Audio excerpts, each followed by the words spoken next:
All right. Hello, everyone, and happy Monday. Nick here with Jayhawk to help you break down tonight's NBA DFS slates on both DraftKings and FanDuel for Occupy Fantasy. It is November 18th. We got a pretty good slate tonight. A lot of teams on the second half of back to backs. As always, or at least this season, two late games are only on the FanDuel slate. Those are the two games starting 10 p.m. Eastern or later. But we got a lot to talk about. Jayhawk, I know we kind of started this conversation already, but now that we're live, what's kind of your overall take tonight, looking at this slate here? It seems like a pretty decent size. Yeah, man, I think this site's very interesting. Kind of this six game kind of radius, or it's kind of my favorite, type of slide. I love the 5 to 6 gamers here, so really excited to break this down. I feel like I have a good hunch on this slate. Nice, man. Yeah, yeah. I mean, we got to find the edges where we can. And honestly, a slate like this where there is some decent value, but still choices to be made. I mean, these are good because, like, some nights we're forced into value that we don't necessarily love. We get to make some decisions here, which is obviously a good thing. Taking a look at chat real quick. Definitely appreciate all you guys in here. Um, Jerome Carlton Brown just became a member. Says he loves the way we make our content, and you got to use your brain as we do it. Yeah, we're not just posting plays telling you play X Y Z. Obviously, there's multiple ways to win, and we're here to just help you do that. Jose, one of our very kind regulars here. What cheap plays are we going to have the majority in our lineups? 4K to 4,500. Are we not going that low? I'll say we are probably going that low, but we're going to have to kind of go team by team, maybe not for the entire slate, but just kind of in terms of injury situations. But we'll definitely get you those top plays in a few, Jose. Unicorns in here. Guys, apologies if I don't bring up every chat. We actually get a lot right now, which is great to see. Justin Jennings shouts out Unicorn, Colin. Colin saying Yabu and McCain. Definitely McCain. We'll talk about Yabu in a minute. McConnell. A lot of love for McConnell in the chat. And yeah, that kind of answers Jose's question that we have pulled up here. So someone bringing up Isaac too. That's Colin, but we'll talk through Isaac in a second. So yeah, we got a lot of injury news to break down. I think the best way to do it's kind of team by team. I'll say this: so this is one of those slates where there's an island game early. Sometimes it makes sense to kind of wait for that game to start if there's nothing necessarily we need in it, because then you can kind of pivot as we get more news. We're not waiting on a ton, but I don't know. Chicago, Detroit, it's kind of tough to fade, in my opinion, even though there's not a ton of injury news here we're dealing with, just because it is one of the higher totals on the slate. Bulls defense, one of the worst in the NBA right now. Detroit's actually been pretty improved, but still not a spot, obviously, we're afraid to target. Um, I wanted to start on the bigger injury spots, but I think it's worth kind of bringing up this island game first because it could kind of dictate how we're building. Is there anything here you find necessary? Jaden Ivey is active. Tim Hardaway is listed as probable, expected to start.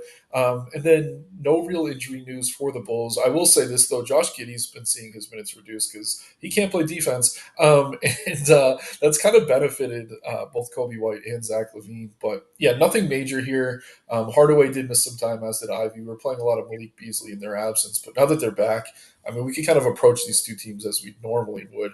But I guess, what's your take on this game? Is there anything in this first game you're prioritizing? Because obviously, a lot of the ownership's going to be going to some of these other spots. Yeah, let's start out with Detroit here. So obviously a really, really good matchup. You mentioned it against Chicago. Starting up top, I think Cade looks awesome up top. He's been phenomenal for the Pistons the past few games. He's probably one of the best cash plays on the slate as of right now, at 9,400. So really, really like Cade up top. And then for the rest of Detroit, I think both Ivy and Tobias Harris both firmly in play. These guys were kind of guys I was kind of getting like fillers in my builds. Cade was the guy I was kind of prioritizing. So both Mhm. those mid tier guys I think are firmly in play. And then if you were in Discord last night, Jalen Duren went from starting to not starting back to starting. So he should start here once again, barring the Pistons trolling us. So I think he's also in play in tournaments against Vucevic. So definitely a lot to like here from Detroit. What do you think about these guys? Yeah, man, I'm definitely going to be leaning on you for some of the stuff yesterday on some of these teams on back to backs. I was away. I'm kind of glad I was because sounded like that slate was a pain. Shouts out to Douche, and I think we had one other good screenshot in there though. Some nice takedowns on that slate, but yeah, man. I mean, I don't know. I'm pretty much exactly there with you. I think Cade looks awesome. Even with the price increase, he's just been tremendous. We're looking at some of the other guards in this range. Like Lillard's coming back from injury. Obviously, Booker has Beal and KD out. He looks good, but I mean, Cade has been the most consistent from this group, and I can say that with a lot of confidence. So on both sides, I like him. I mean, Harris is good, but I think it's more just that his position's hard to fill. Than I absolutely love him. Like he's been solid, consistently hitting value, but at the same time, we haven't seen a huge ceiling out of him. I will say this is maybe a matchup where we could get it. But yeah, it's Cade is kind of tier one for me. Harris kind of tier two. I'd mix in maybe some Ivy and Duren, but not going to call them priorities. What about on the Chicago side? Is there anything for the Bulls that's kind of standing out to you? Or Yeah, so I personally, I'm obviously a big Zach Levine fan, but I do think he point per dollar probably projects out here the best. Historically, he's been really good against Detroit. I think he's averaged like 17 plus in every game against Detroit the past six matchups. So really, really like Zach Levine here in tournaments. And then for the rest of Chicago, I feel like guys like Kobe White, Vooch, I would be fine getting them in tournaments, but at least for me, I do prefer Zach Levine out of the bunch here. But what do you think about these guys? yeah, I mean, I'm fine with it. They did play limited minutes last night, but they were blown out against the Rockets. And yeah, like I said, I think the one guy I don't really want to get too much is Giddy.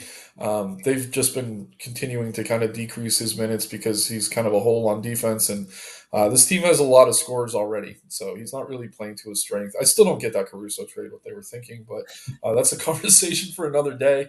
I will shout out Patrick Williams. I mean, as long as he's starting. He's listed as questionable, but last injury report came out said he's available. He did get hurt, I think, that last game, but again, they got blown out, so I wouldn't look too deeply into that result. Prior to that, 3 straight games over 30 DK points, which is obviously something you'd like to see. I got to check the FanDuel price on him. But yeah, I know power forward's kind of tough to fill over there sometimes. I mean, not necessarily tonight with guys like Trey Lyles. But yeah, 5,700.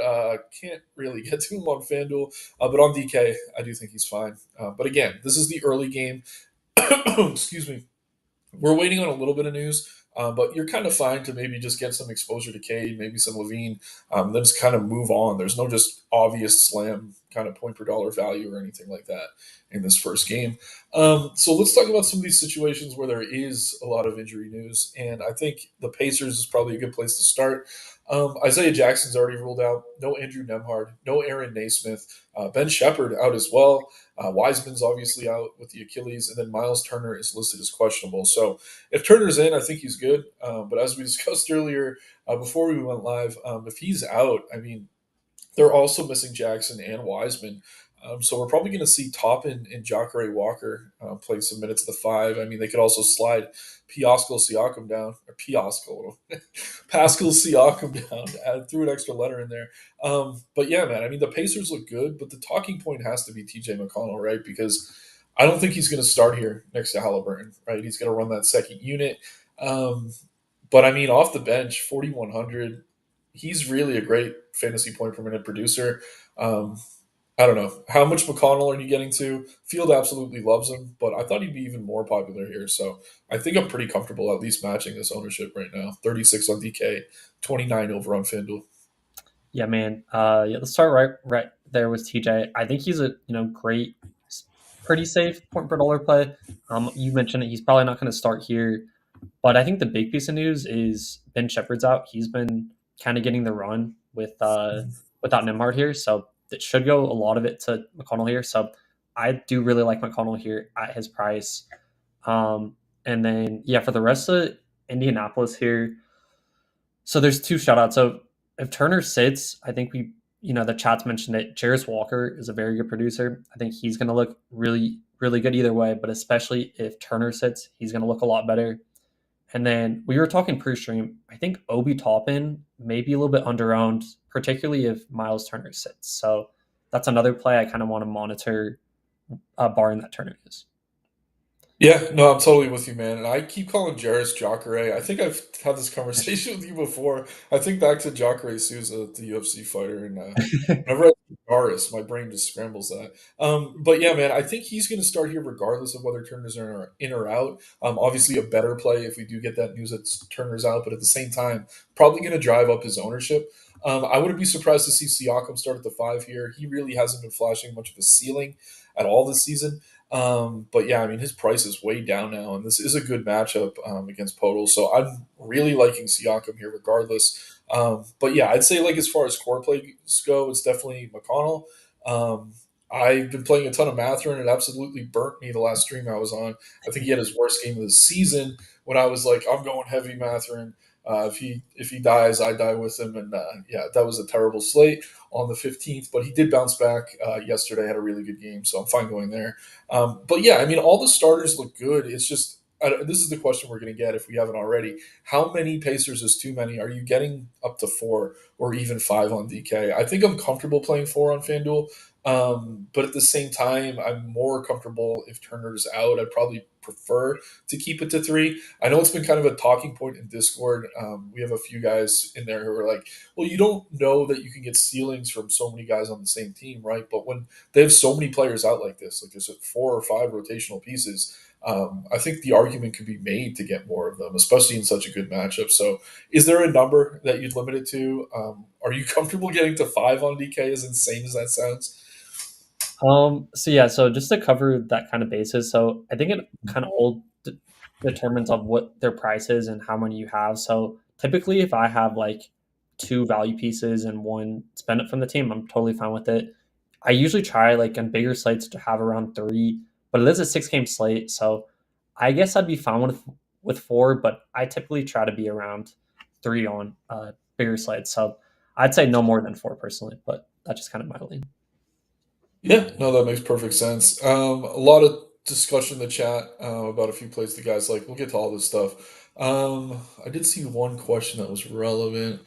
Um, Is it Cacao? If I'm pronouncing your name wrong, forgive me, man. Cash plays. I mean, when we're talking about chalky value, I mean that's kind of where you want to start for cash. And honestly, if you have access to the model, links in the description below.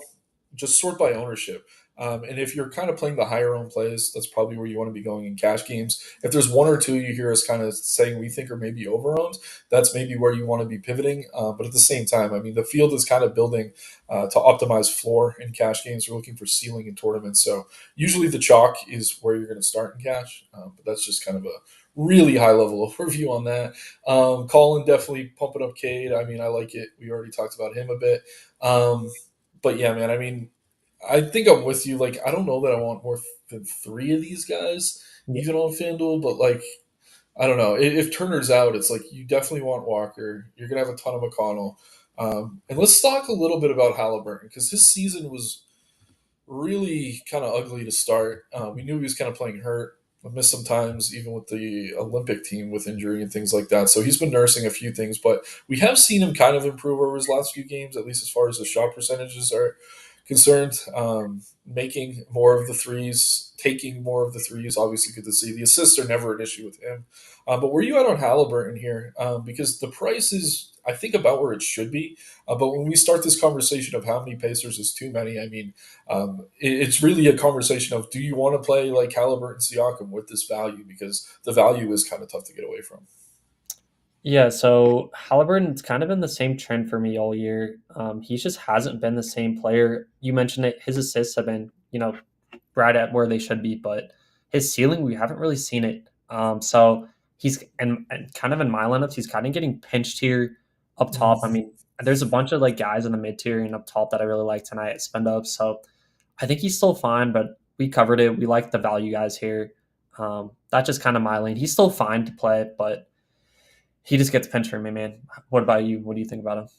Yeah, I mean, I'm in the same boat. Like, if I'm landing on him or I have a build I really like and he's kind of the last piece in, I'm happy to play him. But at the same time, I'm not like, oh, I need to get to a ton of Halliburton here. It is a great matchup, but he did play 38 minutes yesterday.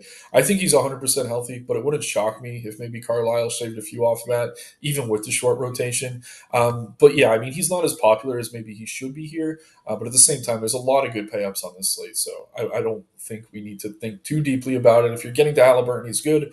If you're not, I wouldn't start rebuilding or anything like that. I think it's a pretty good spot to kind of go either way. But yeah, Siakam, we already talked about. I don't want to spend too much more time on the Pacers. If we do get that Turner news, we'll spend a little bit more time. We'll kind of backtrack, talk about the starting lineup and where we think that's going to go. But I think right now, I do want to get to Walker. I'm going to be mixing in some McConnell.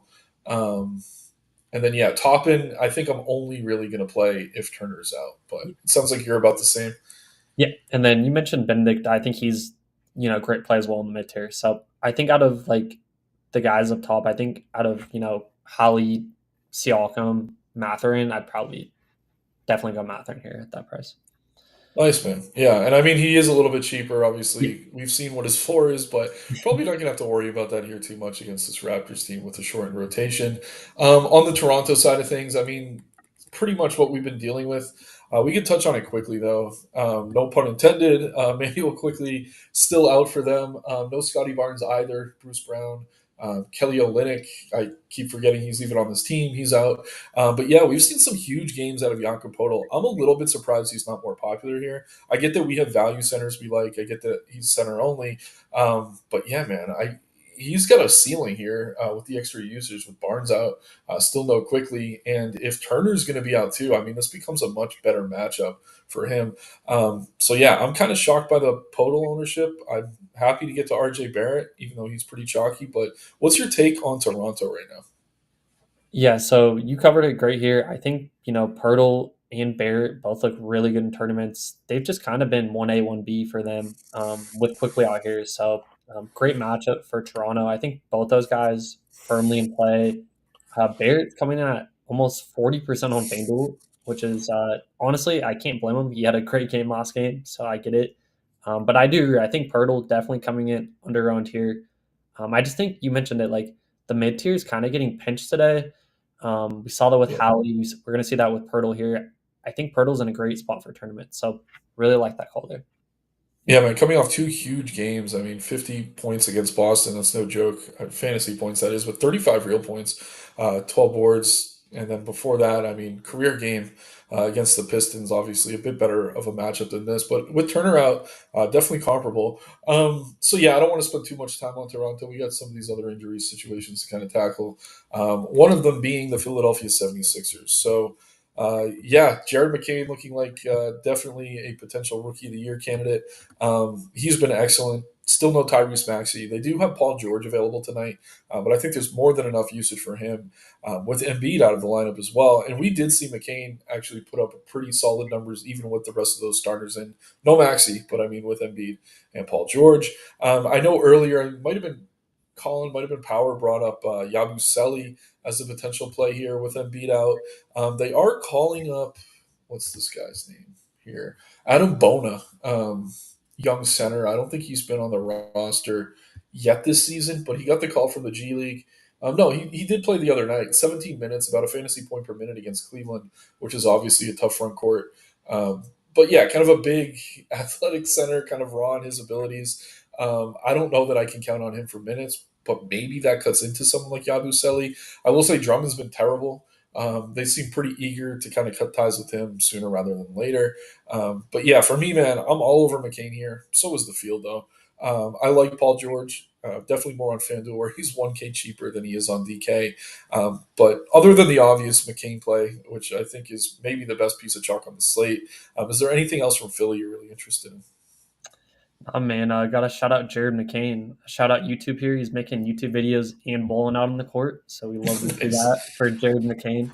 Yeah, so I think he looks awesome here, man. Obviously, no Maxi. For me, it's pretty much just McCain in cash games in tournaments, and then you mentioned that Paul George, I guess, is fine, but yeah, I'm gonna keep riding this McCain wave till I can't anymore. So yeah, love him tonight. Yeah, and I do just want to touch on Yabusele a little bit here. I mean, seeing this ownership, we do have some other value centers. I know we got Goga if we like him. Nurk is ruled out, so Plumlee's available. But this ownership here, even on FanDuel where he's 5,100, I'm comfortable getting to more Yabusele than this, even paying that tag because he is power forward eligible. But yeah, we look at the games without Embiid. Again, they're really kind of shying away from giving Drummond extended minutes. He's played 30, I think, in the last two Embiid. 2 games with Embiid out, pretty much a fantasy point per minute producer in that spot. So I'm kind of again surprised that he's not more popular. I think there's just a lot of obvious chalk on the slate. But if you're looking to get different, I do think Yabusele is someone definitely worth kind of mixing your player pool.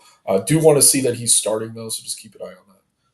Yeah, I like that shot, and the model has him as a pretty decent value as well. So yeah, totally fine with that in tournaments. Yep, he's right behind McCain as top value for Philly. On the other side of things, the Heat are getting Butler back. They have a few bodies out though. We won't spend too much time on them, but yeah, Butler's available. Hero's available. Hawkes is out. Terry Rozier is out. So a few extra minutes, a little bit of extra usage maybe sprinkled throughout this rotation. The one play I think we need to touch on first is Duncan Robinson. I don't know that he's going to get the start here. I also don't know that it matters, even coming off the bench, scoring dependent, but just probably way too cheap for what he's capable of. We have him for 28 minutes. Even if he's not at his best, I think that's a pretty decent bet to kind of, I don't know, get you 25 or 30 fantasy points, which is nice at that price. Do you like Robinson? Do you think he's overowned? I think for me, I'm usually not on this train. But yeah, tonight it's kind of tough to find forwards on FanDuel. The price on DK is just too cheap for what we think he's going to probably do here. So, what's your take on Robinson? And I guess in that same breath, is there anything else from Miami you're interested in? Yeah, so with Robinson here, I do like him as a play. The only one issue I kind of had with him is we have a ton of really good guard plays today. McConnell, Cade, Van Vliet, a lot of guys in the in the mid tier as well. So I still think Duncan's fine. I just if we had that forward eligibility on DraftKings, I would be way more comfortable getting to him. So I'll probably be around the field, but I don't think he's going to be like a smash play for me just because I can't get to him as much with only being shooting guard eligible. So that's just kind of my take there. But yeah, Yeah, I mean, I'm with it, man. And even though Kevin Love's been starting, I do just want to mention Nikola Jovic is playing excellent off the bench. Pretty high usage rate when he is on the floor. Dirt cheap, fills that thin forward position. He's gone for 20 plus, 4 out of his last 5, albeit with Butler out for a few of those games. But Rozier was in for a few of those games. So I like Jovic. Wish the gap in ownership was a little bit wider. Probably not going to get to too much of him on FanDuel where he's 4,900. But yeah, Miami's fine. We did get a few questions here. I'll just touch on chat quickly. Amateur asking, we're going to touch on the FanDuel game, certainly. We'll talk a little bit about FanDuel. Courtney following that up with Herder. Looks good in the model. And yeah, I don't think the stream is in and out. Is anyone else having technical difficulties like Jose? I mean, my internet looks pretty solid right now. And yeah, Jose, we just talked about McCain. Absolutely love him. Probably one of the best pieces of chalk on the slate. But I'll use Unicorn's question here to kind of transition to another situation we need to talk about. What do we think about Plumlee on FanDuel? Got to use that center spot, but with Nurkic out, obviously no KD or Bradley Beal either. What are we doing here with the Suns? And I guess start the conversation with Plumlee. Is he a value center you're considering tonight? yeah. So Plumlee, I think is fine here at 4,800. I'm a little bit like not don't love the price here for Plumlee, even at sub 5K. So I think he's in play for sure with no Nurkic here. So I think he's in play, not a guy I'm like flocking to get to. And it looks like I'm totally gonna butcher this. Oso Ego. I'm stopping it right there. Iguodaro, I think. Yeah, yeah, Yeah. Iguodaro. We're just gonna call him Oso. I think Oso, point per dollar, probably gonna project way better than Plumlee. So I think he's fine in tournaments, and then Grayson Allen gonna, pop a little bit as well. Projected for 16% ownership. I think I'd be more comfortable getting to Oso and Grayson than I would Plumlee, but all three of those guys I think are in play for value here. Yeah, so Grayson's working his way back from an injury. He is in. He's viable as value tonight. I think I like Plumlee more at lower ownership, even though I'm paying more than Oso. But the minutes have been there for him. I mean, he just hasn't been doing a ton with them. But I don't know. Maybe we see it sooner rather than later. It is tough matchups that he's been dealing with. Timberwolves, OKC, even without Chet, it's not the best spot for anyone on the defensive end. And then prior to that, the Kings. But I don't know. I'm fine with Oso, but if the field's going to get to him heavily, I mean, I'm pretty comfortable trying to get to more Plumlee than I am to him. 6% compared to 22% ownership. I mean, seems a little bit off to me. At the same time, I mean, against Orlando, I don't know that we want to be too bullish on anyone, given how good they've been defensively, even with some of their key pieces out. And we don't really need to spend time on Orlando because we kind of know the injury situations here already. Ben Sherrill, Carter out. You could get to Goga. I'm not crazy about him here, but probably a better matchup for him than it is for those Sun centers. And then on the other side of things, or not on the other side, just a different position, Franz Wagner has been absolutely outstanding. Surprised he's not a little bit more popular on DK. I like him a lot here tonight. Good matchup. especially against these banged up Suns. I mean, the price is kind of keeping people off a little bit, I think. But what he's been doing lately is absolutely ridiculous. Definitely someone to keep an eye on, at least as long as Benchero's out. So fine with that. But quickly, anything on the Magic? I guess you want to touch on before we move on to these next teams games. Yes, I think you covered it pretty much on the dot here. I think Goga's in play as another value center. Not a guy I'm particularly too fond of, but I think he's in play. And then I love that Franz call, man. He's been bowling at very minimal ownership recently, and this is a great matchup for Franz here. So yeah, love him at low ownership. Very very good low on fourth play here. So love that call. And then Jonathan Isaac, just one last shout here. I think he's probably overowned. I know he's played high or mid 20s minutes, but I just can't rely on that. Even with these guys banged up, he's just not a guy that he's older. They don't love running him a ton, so I might be a little bit under on the Isaac chalk as well. Yeah, I've always had a soft spot for Isaac because, like, the year he had his first really bad injury, he was like on pace to become an all star and be this like stud. And I mean, this guy's been so unlucky with the injuries. But yeah, I mean, we're projecting him for 22 minutes, and even that's not guaranteed. I think if you're landing on him, he's fine. But to see the field getting to him this heavily, even coming off the bench, I don't know that I necessarily want to get there. But yeah, if you're landing on him, fine. I'm gonna just kind of rapid fire through a couple of these other teams. And then we can kind of talk about positions and then kind of get a build going. Um, but yeah, for the Knicks tonight, no Miles McBride. That's not huge for them. It should boost the rest of the starters a little bit. I don't know that we need to get to Matt Ryan or anything off the bench like that. But yeah, I'm liking the Knicks here. I think they're good. I think Cat looks excellent. Brunson, I think, is the cover boy. Hasn't been shooting well, but if there was ever a spot to get right, it's probably this one. But definitely like all the starters. You can maybe mix in some campaign. Probably not something I'm going to be doing. But yeah, just real quick, one sentence on the Knicks. Where are you at? Uh, the Discord is going to have the cover boy be Cat Towns, and he is by far my favorite play here. Centers have destroyed Washington all year, so that's kind of my lean here. Just play all of the Cat Towns. I know the spread's 15 points in favor of New York, but if they're going to be doing the blown out, it's got to be partially Cat Towns, right? I mean, he's been Yeah, incredible. absolutely. And they are on a back to back too. And I think if you look at the box score, these guys were playing like 45 minutes yesterday, or yeah, did they play the Nets? I want to say. Yeah, like Cat only played 30, so he's probably the safest here. But we look at like Hart and Bridges. I think Bridges played like 45 something. Yeah, 45 minutes in a regular season game against a lottery team. That's just ridiculous. So yeah, Tibbs. I mean, doing what Tibbs does. But if there's ever a team not to really worry about minutes in a back to back or with a blowout, it's probably the Knicks. So I like them all. I'm with you though, man. Cat definitely my favorite. He's really kind of been the guy in this offense, even with Brunson being so good last season. Just taking up a lot of that usage from him. A few other situations. I mean, Houston, no injury news. I mean, they're fine to get to. Not the best matchup here. The regular guys for them. And then I do just want to mention that Dame is back for the Bucks tonight, coming out of that concussion protocol. Find a mix in. Should be playing his regular minutes. I think Giannis is still okay because I mean he's Giannis, but at his price, I mean we're kind of paying an inflated tag for him because Dame has been out those last few games that he's really been going off. So maybe proceed with caution on him. In the same breath, he is Giannis. He can do it all. Doesn't really matter.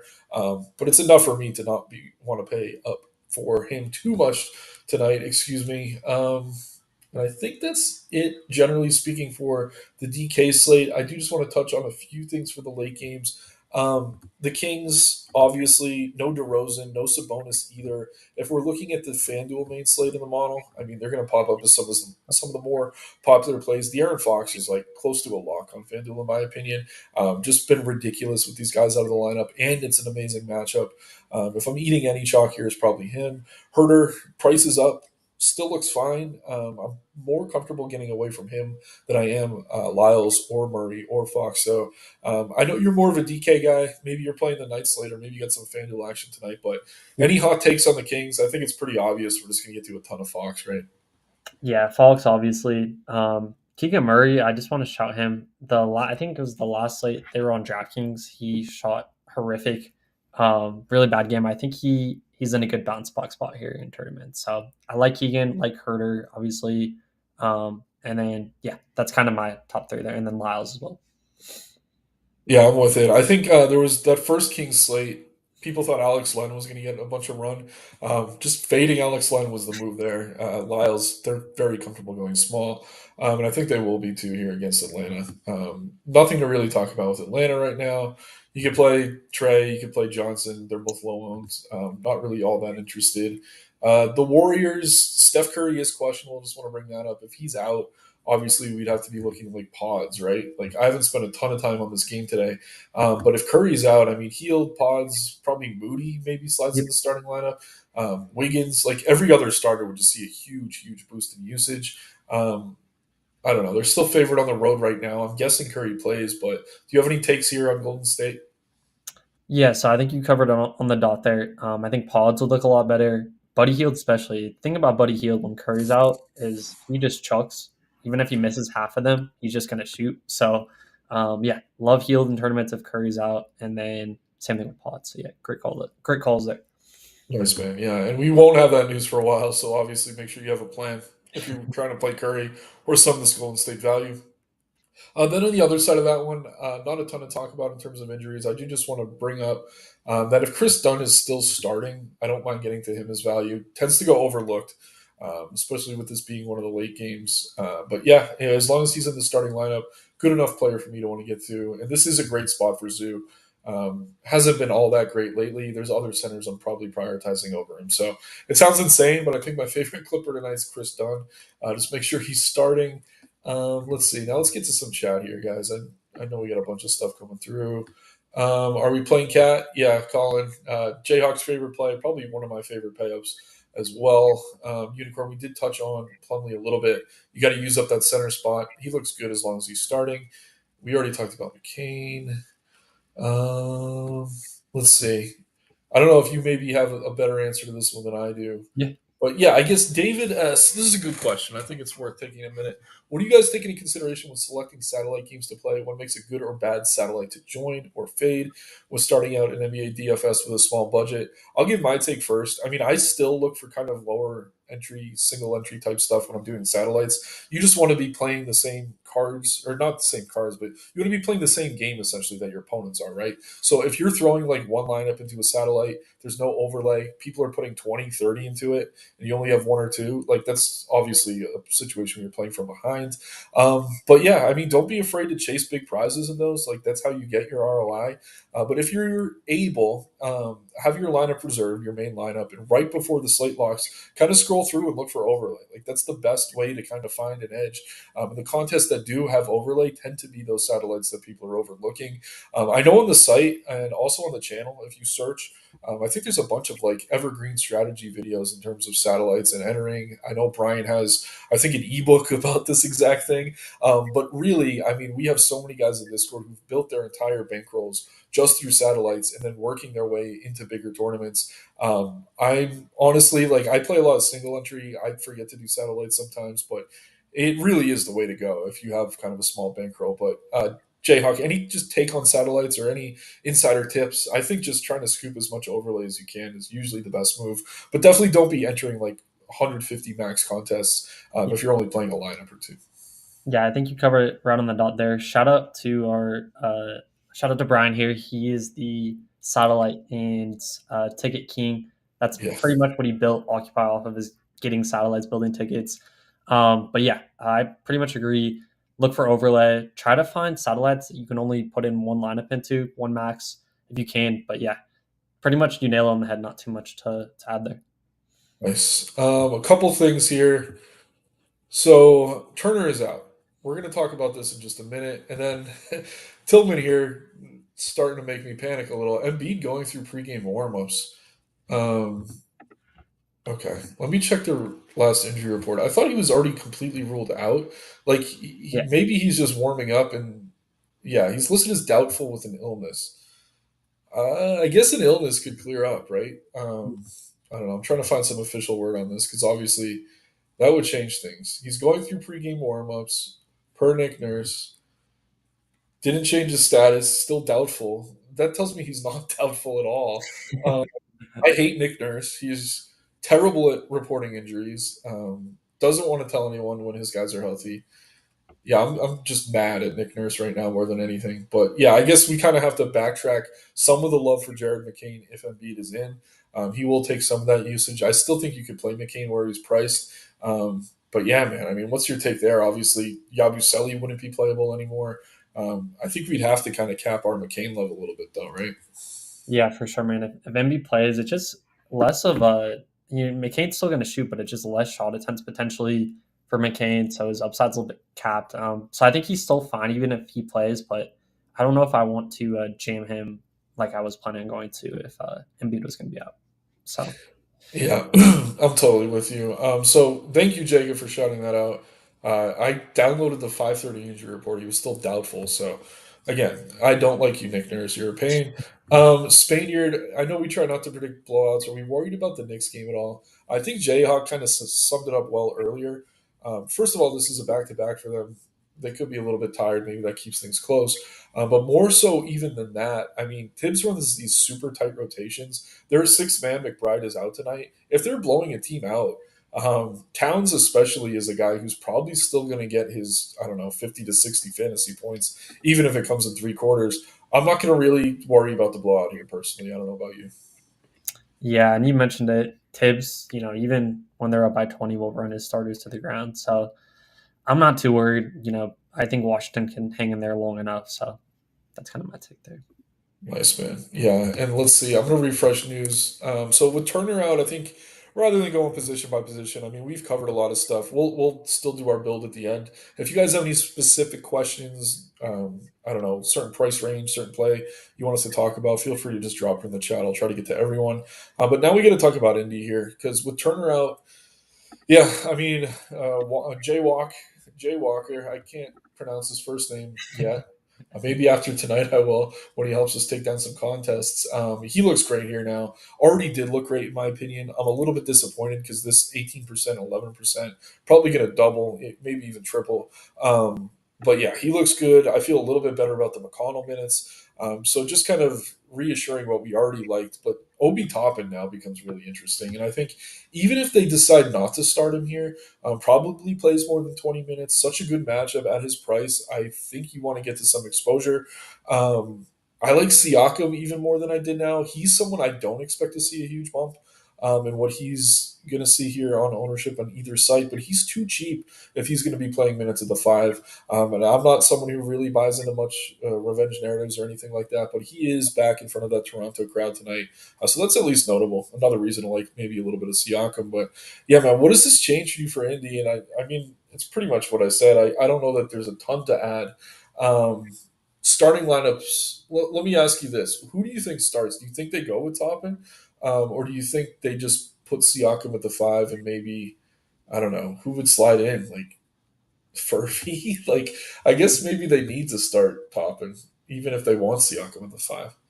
Yeah, I think they start topping here, and even if they don't, like they have to play in minutes tonight with how depleted they are. So he's a great producer. So even if he doesn't start, I still gonna really like him in tournaments. And then you mentioned it, Jars or Jars, how do you pronounce it? I think he looks way better now as well. So those two, I think, take huge bumps here.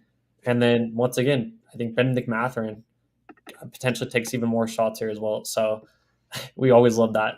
A chucker who chucks more, it's always a good thing. So Yeah. kind of my Yeah, take there. man. No, I love the Pacers, and like I tonight, and it's just tough for me to even limit it now. Like I think on FanDuel, I'm definitely comfortable playing four. I only have three or four DK lineups. I'll probably limit it to four. I don't see myself getting to five. Um, but yeah, where are you at now? Are you upping kind of that ceiling for how many Pacers you want in your lineups? I probably want at least three now with a lot of the value that we have with McConnell, Walker, Toppin, and then I'd be fine if you wanted to add in maybe a Matherin in the mid tier or someone else. I'd be fine with it. Yeah, so I think four is fine, but three to four, no more than four.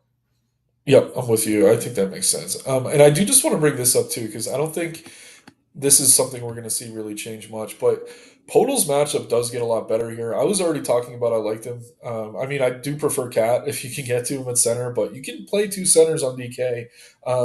Walker's forward eligible, Toppin's forward eligible. So you could fit in Podol with Cat if you wanted to, or just go to Podol because this matchup looks great for him now. Again, coming off back-to-back games over 50 fantasy points. I mean, if you're getting that out of a guy in the 7K range, you got to feel pretty good about it. So I like him a lot here, maybe as the run back. Obviously, Barrett looks tremendous as well, especially on FanDuel. But yeah, this game environment, man, looks excellent now. I mean, 235-point total last I checked. Two pretty bad defenses, and yeah, I mean, Podol's going to be the biggest guy on the floor most of the time. Yeah, agreed. And I think as like a run back, if we're playing a bunch of Pacers, I think both Pirtle and Barrett look really good in tournaments at their ownership as well to run it back. So yeah, love those calls. Nice. And I'll check chat real quick here, and then we can go ahead and get into this build. I don't think any more messages came in. Spanner with McConnell. Yeah, McConnell's probably not going to start. I think they're going to bring him off the bench to run the second unit. It could happen. I mean, it's Rick Carlisle we're talking about, but he's such a true point guard. Like pass first, so is Halliburton. It's kind of weird to start them next to each other. But again, this team's so shorthanded tonight. Wouldn't be the craziest thing in the world. But let's start with Indy, right? So Yeah. who are we prioritizing here? I think we both agree on Walker, but Yep. is it McConnell? Walker and McConnell probably the safest ones for sure. Okay. And then I do like Benedict if we want to go there, or we could come back to the Pacers, but those two seem obvious. Yeah, let's go those two. We can come back because I think we can go either Toppin or Benedict. Both are good. Let's build out the rest of this. I think we at least for me, I love Cat tonight. Yeah, I was just gonna click Yeah. him. So yeah, we're on the same page there. I mean, do we need anything? We both like Cade a lot, um, hmm and now we're not waiting on much news. So I guess we go to Cade. I'm fine with it. The one thing I was gonna say, it's like I think you choose between Cade or Wagner. I hmm think personally, I slightly prefer Wagner, but it's not by enough that I really want to make a stand or anything. All I right, think so this now year we is need some. probably this is a good catch core as well. With these guys, these four as well. So Yeah, just gonna kind of sort by ownership and see what we're missing here. I mean, do we still think McCain is the cash play, even with Embiid potentially being in now? I don't know that we need him, but I mean, I yeah, still like him. But if Embiid's in, he's definitely going to be overowned in my opinion. So that's just going to come down to if he plays or not, in my opinion. yeah, yeah. So let's say Embiid's in. Maybe we don't go to McCain. We're looking at shooting guard. I mean, what else do we have in that range? Agbaji, definitely a better FanDuel play. He's underpriced over there. Probably not going to get too much on DK. Duncan was cheap. He's fine. I think Duncan makes a lot more sense now for getting less Oh McCain. yeah, that's a good Um, shout. And even if he doesn't start, 3,900 is just too cheap. Okay, so now we're back in business. 6,400 plus per. Um, I don't know. We could go with someone like Siakam if we wanted another pacer. I don't know that we need to. If Embiid's out, I think Yabusele makes a ton of sense. If Embiid's in, just don't do it. let's go Pirtle at the util here. I love that call. Let's get a little Oh yeah, ball ownership here. nice man. Okay, I like that. Obviously. Okay, so we're left with 58.5. We need a power forward and another forward. I mean, Harris looks okay. If we're going cheaper, I mean, probably looking at small forwards. I mean, Toppin probably, right, if he starts. Yeah, I like Toppin, especially getting those three values plus Pirtle around about. Yeah. So if we go top and we're left with 7,800 for a forward, probably have to move some things around, but you could get a Siakam, a Hart, or a Butler. Those are all fine plays. We like Levine. I mean, I wouldn't leave too much salary on the table tonight, but I think either way you go, we're pretty close. Yeah, So let me just check news and chat one last time. But is there anything else you want to touch on? Are you on Discord today, or is it Smitty? yeah. I'm back to back tonight. I gotta update the sheet now Oh with shoot. some Okay. Well, really we're good back to news. back. So you don't need to say anything else. You can say it in Discord. But yeah, Yeah, no new news. I think we're good to go. Nothing else came through in chat. But yeah, good luck tonight, guys. Again, like the video, subscribe to the channel. It helps us keep getting this free content out to you on a regular basis. But yeah, get in the Discord. Let's see those screenshots. Good luck, everyone. Take care, and let's make some money. let's make some money and let's get it, guys. Good luck.